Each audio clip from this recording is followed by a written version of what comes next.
Google పుస్తకాలు ఏంటండి చంద్రమండలం నేర్చుకుంటాను, నాలెడ్జ్ తెలుసుకోవాలి కదా. ఎందుకు రావండి? ఇక్కడ నేను ఏమంటానంటే ఇక్కడ సైన్స్ తో ఈయన మాట్లాడుతున్నారు. రజస్వాలలో ఎందుకు పూలు పళ్ళు ఇవన్నీ పెట్టేవాళ్ళు అంటే నాకు తెలిసింది, అంటే మీ అంత పండిత జ్ఞానం లేకపోవచ్చు కానీ నాకు లోక జ్ఞానం ఉందండి. ఇక్కడ ఏంటంటే మా అమ్మాయి పెళ్లికి సిద్ధంగా ఉంది అని చెప్పడం కోసం ఈ రజస్వాల ఫంక్షన్ లాంటివి చేశారు. ఇప్పుడు ఎవరైనా చేస్తున్నారా? పెళ్లికి సిద్ధంగా ఉంది అంతేగాని పూలు పళ్ళు చేతిలో పెట్టి ఏమండి ఈ అమ్మాయి పెళ్లికి అంటే పూలు పళ్ళు పెడితే పెళ్లి పెట్టారు కాబట్టి నువ్వు వచ్చి వీళ్ళని వివాహం చేసుకో, ఈమెకు పంచమాంగళ్యాలు ఇవ్వు అని అదొక పంచమాంగళ్యాలు ఏంటండి పరమాన్నం లాగా. నా మాట వినండి, అసలు మీరు కనీసం మాట్లాడలేరు బాబు. మీరు మాట కూడా ఏంటంటే ఇప్పుడు జనరల్లీ స్పీకింగ్ మనం ఓపెన్ గా మాట్లాడుతున్నాం కాబట్టి ఇప్పుడు రజస్వాల్ అనేది కూడా ఈ మధ్య కాలంలో ఫుడ్ హ్యాబిట్స్ వల్ల కూడా ఒకప్పుడు 15-16 అవుతున్నారు. ఆ 9 ఏళ్ల పిల్లకే పెళ్లి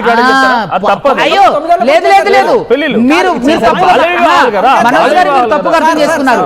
ఇంతకు ముందు ఆ టైంకి రజస్వాల అయిన అమ్మాయికి మా పిల్ల పెళ్లికి సిద్ధంగా ఉందని వాళ్ళకి ఇండైరెక్ట్ గా అని చేసి బాల వివాహాల సమయంలో మీరు చెప్తారు. బాల వివాహాల సమయంలో చెప్తున్నారు, నేను ఇప్పుడు సంబంధం కాదు. ఇంకొక విషయం, భర్తకి పూలకి బొట్లకి వీటికి సంబంధం లేదు. స్త్రీ తనను తాను చెప్పేది తను ఉన్నతమైన వ్యక్తిగా నిర్మించుకోవడానికి, స్త్రీ తను తాను నిలబెట్టుకోవడానికి, స్త్రీ తన ఆత్మస్థైర్యంతో బ్రతకడానికి ఆ ఒక చిహ్నాలు. ఇంకో విషయం చెప్తున్నా, తను తాను రక్షించుకోవడానికి కూడా పూలు పళ్ళు మీరు ప్రతి దాంట్లో మేము ఏ సమాధానం చెప్తున్నాం కదా, అక్కడ పూర్తిగా నన్ను మాట్లాడనివ్వట్లేదు, నన్ను మాట్లాడట్లేదు, వ్యాఖ్యాతగా మాట్లాడనివ్వట్లేదు. నేను ఏమంటానంటే స్త్రీ తను ఆత్మస్థైర్యం కలిగిన వ్యక్తిగా వ్యక్తిత్వంగా నిరూపించుకోవడానికి తను ప్రొజెక్ట్ చేసుకునే విధానం అది. దానికి మొగుడు లేకపోతేనో ఇంకొకళ్ళు లేకపోతే దానికి మొగుడికి అసలు సంబంధమే లేదు. పావని గారు ఒక స్త్రీమూర్తి చేసినటువంటి వ్యాఖ్యలు ఇప్పుడు మన మధ్య ఉన్నాయి. ఇక్కడ ఇంకో విషయం చెప్తున్నా, ఇక్కడ కన్యాదానం చెయ్యాలి అని అంటే ఇద్దరు ఉండాలి అని అంటే అది అర్హత అంటే వారు ఎవరు ఇప్పుడు తండ్రి లేని పిల్ల ఉంటుంది. శర్మ గారు గొడవ పడ్డానికి వచ్చారా, డిబేట్ చేయడానికి వచ్చారా? ఇప్పుడు తల్లిదండ్రులు తండ్రి లేని కూతురు ఉంటుంది, ఆవిడకి ఎవరు చేయాలి? ఇప్పుడే చెప్తున్నా, ఇక్కడ నేను ఏమంటున్నట్టే తల్లిదండ్రులు ఒక తండ్రి లేని పిల్ల ఉంటుందండి, ఆ అమ్మాయికి ఎవరు చేయాలి? ఎవరైనా వేరే దంపతులు వచ్చి కూర్చొని ఎందుకు కాకరకాయ వాళ్ళు ఎందుకు చేయాలండి? అమ్మాయి తీసుకెళ్లి అలా చేతులు పెట్టాలండి. కన్యాదానం చేయడం అనేది ఒక ప్రాసెస్ మాత్రమే, అది ఖచ్చితమైన నిర్దిష్టమైన చేయాలి అనేది లేదు.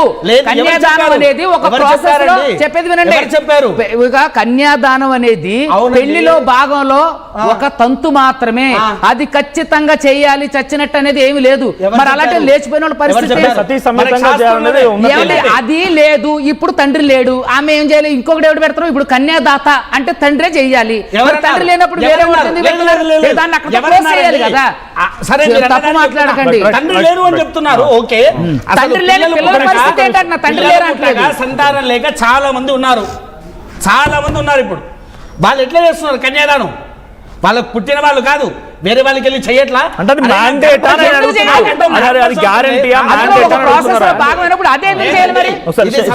హైందవ ధర్మమే, అది 100% హైందవ ధర్మమే. ఖచ్చితంగా సాంప్రదాయ విలువలు అనేటివి ఉండి చచ్చాయి. శర్మ గారు ఎందుకు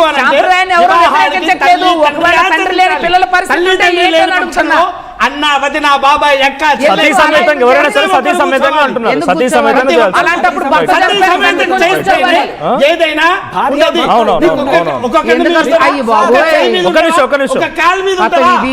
ఎందుకండి మీరు అంతగా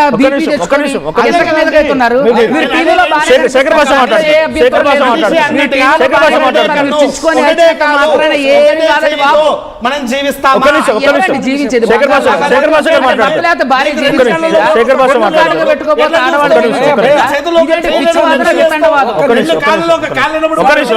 ఎందుకు మాట్లాడుతున్నారు? మీరు టీవీలో బాగానే కనపడతారు, ఎక్కువసేపే కనిపిస్తారు, ఎందుకు వస్తున్నారు? తప్పు సార్. ఒకటి మామూలుగా మన హిందూ సాంప్రదాయంలో ఎక్కడైనా సరే భర్త ఒక్కడే ఉన్నా కుదరదు, భార్య ఒక్కతే ఉన్నా కుదరదు. భర్త ఒక్కడే ఉన్నాను, నా భార్య చనిపోయింది, నా కూతురికి పెళ్లి చేయాలంటే నాకు కుదరదు, నేను వేరే అమ్మాయిని పెళ్లి చేసుకొని అయినా సరే పీటల మీద కూర్చోవాలి, లేదు బాబాయ్ పిల్లలను కూర్చోబెట్టాలి. ఇది ఎవరు ఒప్పుకోరు. అంటే ఆయన చెప్పినట్టుగా నేను అలా చేస్తానంటే అవతల పక్క పిల్లనిచ్చేవాళ్ళు లేకపోతే పిల్లాడిని ఇచ్చేవాళ్ళ మీరు ఇట్లాంటి తప్పుడు చేస్తే నేను చెయ్యనని చెప్పి వెళ్ళిపోతారు చాలామంది. నేను ఆ కాలం అదే అడుగుదాం అనుకున్నాను. ఇప్పుడు ఈ బొట్టు పెట్టుకోవడాలు లేకపోతే మంగళసూత్రాలు వేసుకోవడం దాన్ని ఎప్పుడు పట్టించుకోడండి. నిజంగా జరిగే అన్యాయాలు అనుకుంటే మాత్రం అది ఏంటంటే ఇలా మీ పాయింట్ కరెక్ట్. అంటే కేవలం బొట్టు అన్యాయం కాదు, ఇది నిజమైన అన్యాయం. వాళ్ళు పాటిస్తున్నారు, కొంతమంది పెట్టుకుంటున్నారు, నార్మల్ గానే ఉంటున్నారు. దానికి సంబంధించి శాస్త్రం ఖచ్చితంగా చెప్తుంది. ఆయన కాదన్నా అవునన్నా మీరు ఏ పెళ్లిలో అయినా కూర్చొని మీరు ఒకవేళ రేపు కూతురుంటే నేను ఒక్కనే చేస్తానండి, మా ఆవిడ రాదు, లేకపోతే మా ఆవిడ లేదండి, మా ఆవిడ ఒంట్లో బాగాలేదు, లేకపోతే మా ఆవిడ లేదండి, నేను ఒక్కనే చేస్తానంటే తప్పేముందండి. ఆయన చేసుకోవాలి మంచిగా రిజిస్టర్ ఆఫీస్ లో పెళ్లి ఆ లెక్కన ఇప్పుడు లేచిపోవచ్చు, అసలు పెళ్లి లేకుండా సహజీవనం చేసుకోవచ్చు, క్రిస్టియానిటీలో పెళ్లి చేసుకోవచ్చు, ముస్లిం. మనం మాట్లాడుతున్నది విత్ రెఫరెన్స్ టు సనాతన ధర్మం. ఆ ధర్మం ఏం చెప్తోంది అంటే మీరు లేచిపోయి పెళ్లి చేసుకుంటా అంటే సనాతన ధర్మం కాదు అది, లేకపోతే ఉంగరాలు దొరుకుంటా అంటే సనాతన ధర్మం కాదు. సనాతన ధర్మం ఏం చెప్తోంది? తాళి కట్టాలి, కట్టే టైంలో కన్యాదానం చేయాలి, భార్య భర్త ఇద్దరు ఉండి చేయాలి, లేని పక్షంలో ఖచ్చితంగా భార్య లేకపోతే వేరే అమ్మాయిని. ఇప్పుడు రాముడు అంతటి వాడు యజ్ఞం చేసేటప్పుడు సీతాదేవి లేకపోతే వాళ్ళు ఏం చెప్పారు? బంగారు చేసిన సీతమ్మవారి విగ్రహాన్ని పక్కన పెట్టుకొని ఆయన చేయాల్సి వచ్చింది. ఎందుకు? రామాయణంలో అది వేదంలో ఉన్నది. మీకు పాయింట్ చెప్తా, మీకు వద్దు అనుకుంటే ఎవరు ఆపట్ల, చట్టం కాదు ఇది, చట్టం కాదు ఇది, కానీ వేదం మీరు ఇప్పుడు ఈ భార్య భర్తల్లో ఇప్పుడు ఎవరైనా లేరు అనుకోండి, ఫోటో పెట్టుకొని కన్యాదానం చేసేయచ్చు కదా. మరి అలా అయితే సీతాదేవి బ్రతికి ఉంది. లవకుశలకు కూడా ఇప్పుడు విడిపోయారండి, భార్య భర్తలు విడిపోయారు. ఇప్పుడు ఆవిడ ఫోటో అయితే పెట్టుకొని చేయొచ్చు కదా. మరి వేరే వాళ్ళు వేరే పెళ్లిళ్ళు చేసుకుంటున్నారు కదండి. అక్కడ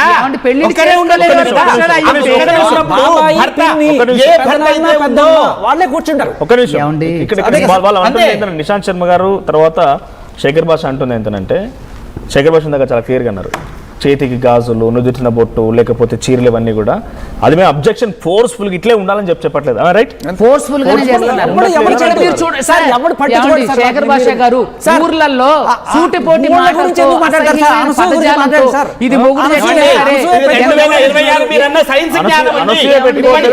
ఇది అలాగే చేస్తున్నారు.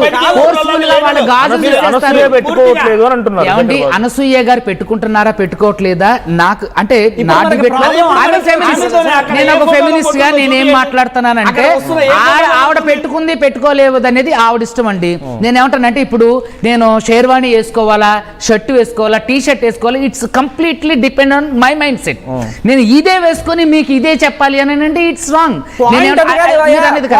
నీకు ఇష్టం వచ్చింది వేసుకో, కానీ ఈ మతంలో ఉంటూ ఈ మతంలో ఇవన్నీ మార్చాలనుకో, నీ ఇష్టం వచ్చిన వేసుకో, కానీ ఈ మతం మార్చాలి, వేదాలు మార్చాలని మీరు అనుకోకండి. మీరు ఇష్టం వచ్చినట్టు వేసుకుంటే ఎప్పుడు ఈ చట్టం ఏం చెప్పదు. హిందూ వివాహ చట్టం ఒకటి ఉంది సార్, దాంట్లో మగాడు ఒకటే పెళ్లి చేసుకోవాలని చెప్తారు. వాడు మరి హిందూ మతం చెప్పిందా? నేను అడుగుతున్నా, ఎంతమంది రాదు. అనసూయ మాటల ద్వారా మీకు మార్చాలంటే అనిపించిందా? అనసూయ మాటల ద్వారా తన మాటలు ఎక్కడైనా మార్చాలి.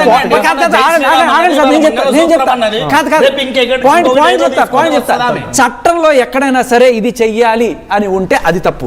ఓకే, వాళ్ళు ఇష్టం వచ్చినట్టు వాళ్ళు చేసుకోవచ్చు, కానీ మతాన్నే మార్చాలి, వేదాలను మార్చాలంటే కుదరదు. తన మాటలు అనిపిస్తున్నాయి మీకు అని అంటున్నాను నేను. ఏది ఇప్పుడు తన మాట్లాడుతున్న ఆవిడ మాటలు నాకు క్లియర్ కట్ గా మతం మీద ఉన్న ఒక అక్కసు, ఆవిడకి ఏదో రకంగా కోపం ఉంది, అది రకరకాలుగా ఒకసారి జై శ్రీమానం బయటకు. ఇప్పుడు ముస్లిం మహిళలు బలవంతంగా బుర్కాలు వేసుకొని తిరగాలి అని చెప్పి చెప్తున్నారు. చాలా మంది వేసుకోకుండా తిరుగుతారు, మనం ఏం పట్టించుకోం దాని గురించి కూడా.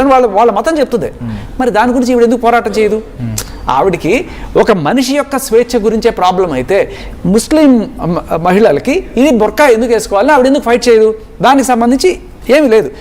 ఆవిడికి ఒక హిందూ మతం మీద ఉన్న అక్కసు అన్నట్టుగానే అనిపిస్తుంది. ఎందుకంటే సార్ ఆవిడ వేసుకోకపోతే ఎవరు అడగరు, వాళ్ళ మదర్ని కూడా ఎవరు అడగరు, నేను అడగలేదు, మీరు అడగలేదు, ఆ జై శ్రీరామ్ అన్న బ్యాచ్ కూడా ఎవరు అడుగుండరు.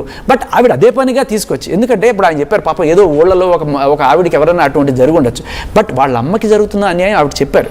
ప్రాబ్లం, నిజమైన ప్రాబ్లం బొట్టు ఇది కాదు.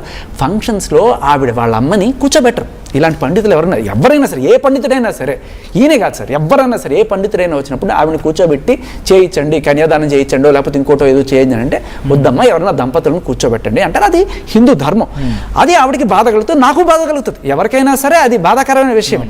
మెయిన్గా దాన్ని మార్చాలి అంటే నువ్వు ఎక్కడ వేదాల్లో మార్చాలి, కానీ వద్దు మేము చేసుకుంటామంటే జనరల్గా పండితులు ఎవరు కూడా వద్దు. ఎందుకంటే వాళ్ళు మతానికి వేదానికి కట్టుబడి మీరు నడిపిస్తారు. అంటే ఇప్పుడు మీరు అంటున్న ప్రకారంగా అనసూయ వాళ్ళ మదర్ మీద ఫోర్స్ఫుల్ కాదు, వాళ్ళ ఇష్టం వల్ల ఏమైనా గుజరాత్ నుంచి ఒక కాలర్ ఉన్నారు, ఝాన్సీ గారు అంట.